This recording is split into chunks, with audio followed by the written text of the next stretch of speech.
नमस्कार। Times of Swaraj के खास कार्यक्रम पॉलिटिक्स में आप सबों का स्वागत है। और आज हम पॉलिटिक्स में बात नीतीश कुमार के उस सियासत की करने जा रहे हैं जो उनके मिजाज के साफ विपरीत है, या यूं कहें कि नीतीश कुमार अपने 20 वर्षों के शासनकाल में कभी भी इस सियासत को न तवज्जो दिया उन्होंने, ना ही इस तरीके की सियासत को लेकर खास करके चुनाव के दौरान चर्चा तक नहीं किया। लेकिन इस बार देखिए कि हर मौके पर जब कभी भी उनको मौका मिलता है, एक्स के माध्यम से, मतलब ट्वीट के माध्यम से या फिर मंच पर से, वो कहते हैं ना कि एक मतलब तो हर व्यक्ति को लाभ पहुंचाए, इसकी कोशिश करते हुए दिख रहे हैं। शुरुआत पेंशन से कर लीजिए, बिजली मुफ्त से ले लीजिए, और आज उन्होंने जो छात्रों के लिए किया है, डोमिसाइल के लिए जो बातें उन्होंने कही, महिलाओं को लेकर जो बातें उन्होंने की, अमूमन ये सारी बातें वो चुनाव के ऐसे दौर में जब अब चुनाव की उल्टी गिनती शुरू हो गई है, कभी ऐसा उन्होंने किया, इस तरीके की राजनीति नहीं किया, न इस तरीके की राजनीति पर वो विश्वास करते रहे। हमेशा राजनीति में वो मतलब चुनाव प्रचार अभियान में जाने से पहले विकास को मुद्दा बनाते थे, विकास के सहारे वो जनता के बीच जाते थे और जनता से अपने विकास का मेहनताना मानते थे। लेकिन इस बार साफ उलट दिख रहा है, जैसे लग रहा है कि उनके अपने विकास या उनके कामकाज को लेकर वो अब कॉन्फिडेंस नहीं रहा जो कॉन्फिडेंस पहले उनको हुआ करता था। ये हैरानी करने वाली बात है कि आखिर नीतीश कुमार जैसा व्यक्ति इतना कॉन्फिडेंस अगर लूज हो रहा है, कोई बात है क्या? कुछ चीज़ें हैं जो बदल रही है ग्राउंड पर, या फिर नीतीश कुमार के खिलाफ या बीजेपी के खिलाफ इतनी इनकम्बेंसी है कि सिवाय इसके कुछ चारा नहीं है। झारखंड में जैसे या अन्य राज्यों में भी चुनाव के ठीक पहले जिस तरीके से योजनाओं की बौछार या हर व्यक्ति को कुछ न कुछ लाभांश मिल जाए, इसकी कोशिश होती रही और वो जीतते भी रहे। लेकिन नीतीश कुमार आखिर ये क्यों कर रहे हैं, बड़ा सवाल है। आज के पॉलिटिक्स में हम इसी बिंदु पर चर्चा करेंगे। क्या नीतीश कुमार और बीजेपी ये मान बैठी है कि बिहार इस बार उस सोशल जस्टिस का वो जो फार्मूला नीतीश कुमार का रहा है, महादलित और अति पिछड़े का और साथ में सवर्ण, वो साधता हुआ नहीं दिख रहा है। जबकि इस बार चिराग भी साथ हैं, मांझी भी साथ हैं, हर वो ताकत नीतीश कुमार के साथ है जिनके सहारे अगर कास्ट इक्वेशन के देखिए तो विपक्ष कहीं दूर दूर तक दिखाई नहीं देता।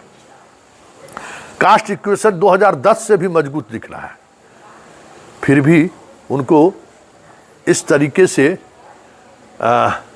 लोगों के बीच लाभुक योजना की घोषणा, लाभुक योजना के तहत लाभ पहुंचाना, इसकी जरूरत पड़ रही है।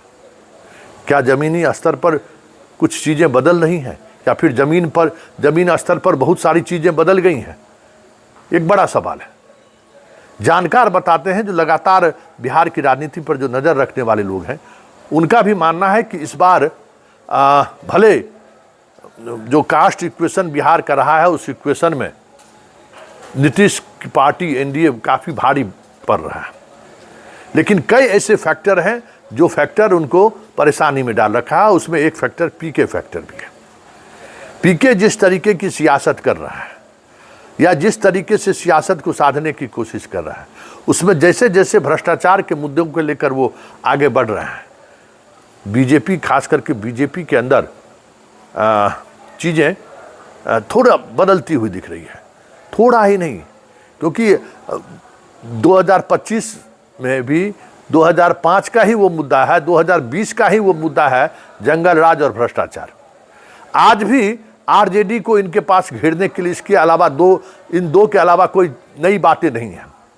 जंगल राज अब कहने की स्थिति में नहीं है, और भ्रष्टाचार पर बात करने से अब बीजेपी खुद सहमी हुई है। स्वास्थ्य मंत्री, प्रदेश अध्यक्ष, अब कहा जा रहा है कि वित्त मंत्री और उप मुख्यमंत्री सम्राट चौधरी पर भी कई तरह की चीज़ें सामने आनी शुरू हो गई है।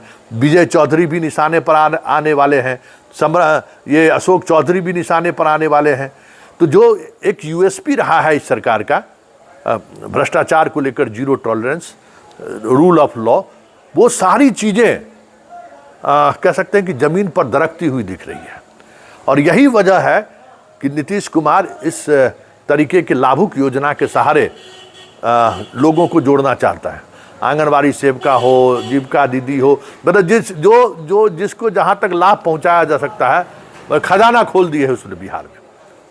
फिर भी डर है, क्योंकि अब वो आकर्षण न मोदी में दिख रहा है बिहार के लोगों को, न नीतीश कुमार में दिख रहा है।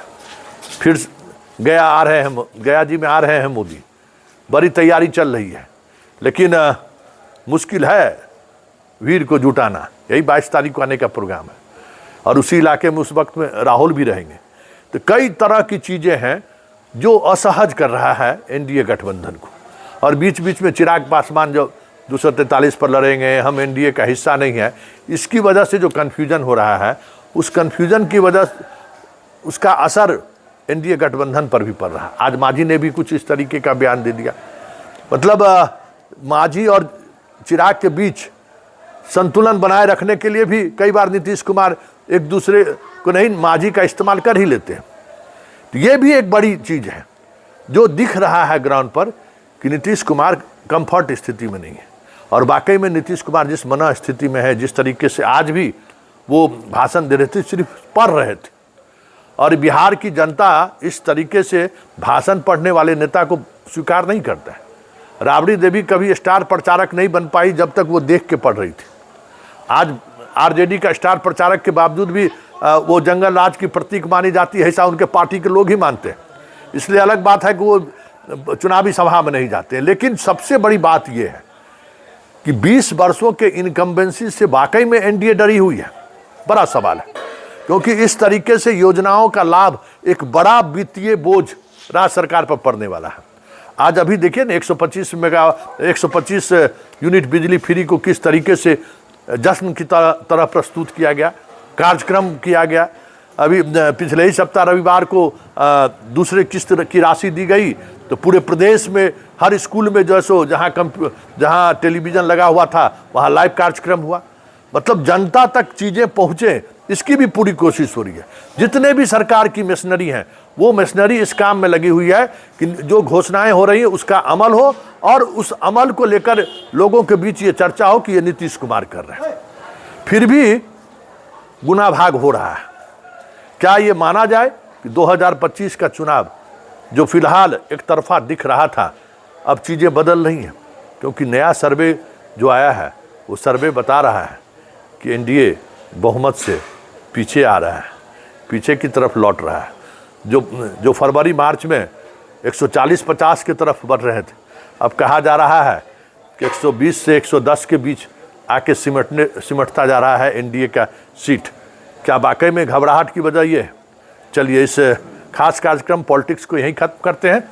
कल फिर किसी पॉलिटिक्स से जुड़े हुए मुद्दों के साथ ज़रूर मुलाकात होगी। फिलहाल इजाज़त दीजिए, नमस्कार।